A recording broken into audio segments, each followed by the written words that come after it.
ఉత్సవాన్ని జరుపుకోవాలా అనేటువంటి ఉద్దేశంతో ఈ మొక్క అయితే ఉంది. కానీ లెక్చరర్ ఆంగ్లోపన్యాసకుల రంగయ్య అప్పట్లో కేవలం నల్లబండలు ఉన్నాయి కదా, నల్లబండలు కింద పరిచాము. ఈ నల్లబండలే చుట్టూ పరిచి దానిపైన ఇదే నల్లబండలు పరిచి ఒక కట్టలాగా ఏర్పాటు చేస్తే ఒక విద్యార్థి అందంగా పెయింట్తో చుట్టూ పచ్చని రంగు మామిడాకుల తోరణము పెయింట్ ఇచ్చాడు అబ్బాయి.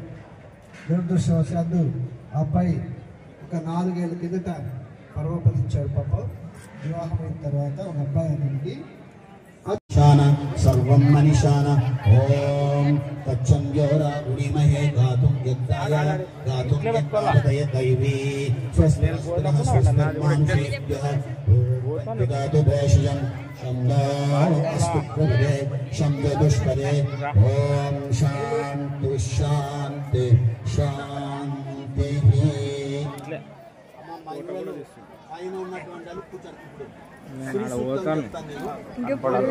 పసుపు కుంకుమ పూలు ధారాళంగా అమ్మవారికి అయ్యవారికి అమ్మవారికి ఇద్దరికి వాడాలి.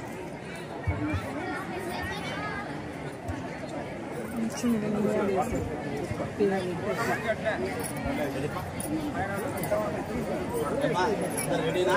అందరు వేయడం అయిందా?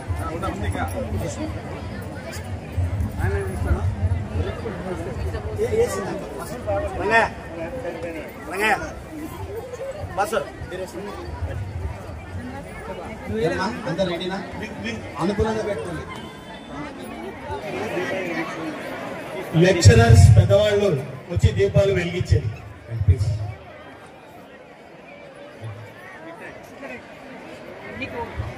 వెలిగించి ఆ జ్యోతిలో భగవంతుని దర్శించుకొని మన దైనందిన కార్యక్రమాలకు పోతే మన వెనక మన ముందు మన లోన ఉండి మనలో ఆ సర్వేశ్వరుడు నిత్యము కాపాడుతూ ఉంటాడు.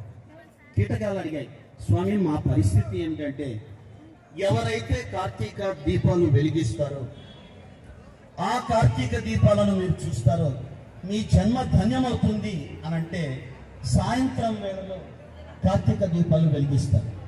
ఆ వెలిగించినప్పుడు ఆ చిన్న చిన్న కీటకాలన్నీ కూడా చూసి ఆ దీపం దగ్గరికి ఆకర్షింపబడి అవి అక్కడే తను చాలిస్తాయి.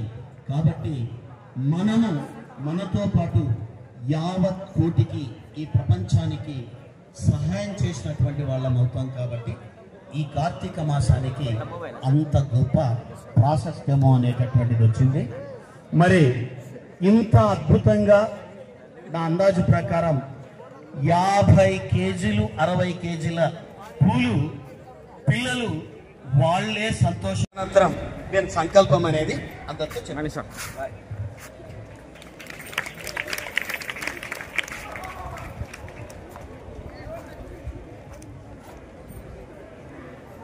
కళాశాల నమస్సుమాంజలులు.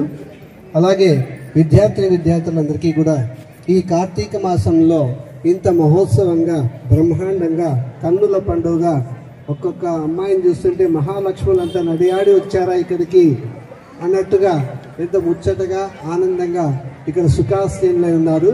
మీ అందరికీ కూడా అబ్బాయిలకి అమ్మాయిలకి అందరికీ కూడా నా శుభాశీస్సులు అందజేస్తున్నాను. మొట్టమొదటిగా ఈ సాంప్రదాయం కళాశాలలో ఈ వన మహోత్సవాన్ని జరిపేటువంటి సందర్భం ఎప్పుడు ప్రారంభమైంది అంటే ఒకసారి మా ఇంట్లో బజార్లో ఉసిరికాయలు తీసుకొచ్చి ఇంట్లో పెట్టాను.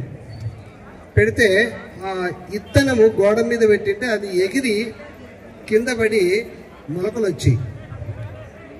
ఆ మొలకలు ఒక 2 తీసుకొని వచ్చి కళాశాలలో అప్పటి కళాశాల ప్రిన్సిపాల్ పుల్లయ్య గారు ఆయన చేత ఒక వృక్షాన్ని అక్కడ మామిడి చెట్టు ఉన్న చోట నాటించాము.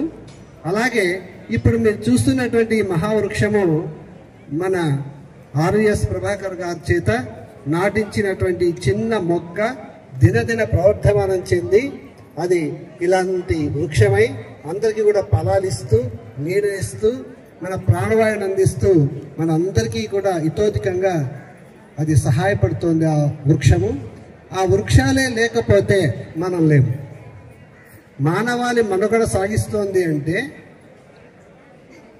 క్యాస్ట్ ఏదైనా కావచ్చు, ముస్లిం కావచ్చు, క్రిస్టియన్ కావచ్చు, హిందూ కావచ్చు, ఇంకొకరు కావచ్చు, ఇంకొకరు కావచ్చు.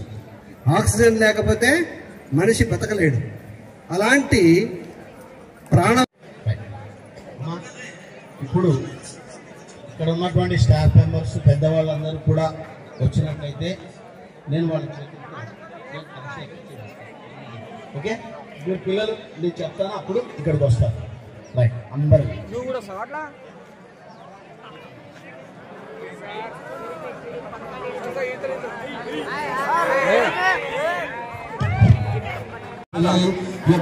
సహస్రాణం ఏకబీజం శివార్పణం గంధకోటి సహస్రేషు అశ్వమేధ శతాని చ కోటి కన్యా ప్రదానేన ఏకబీజం శివార్పణం ఏకం చ బిల్వపత్రశ్చ కోటి యజ్ఞఫలం లభేత్ మహాదైవ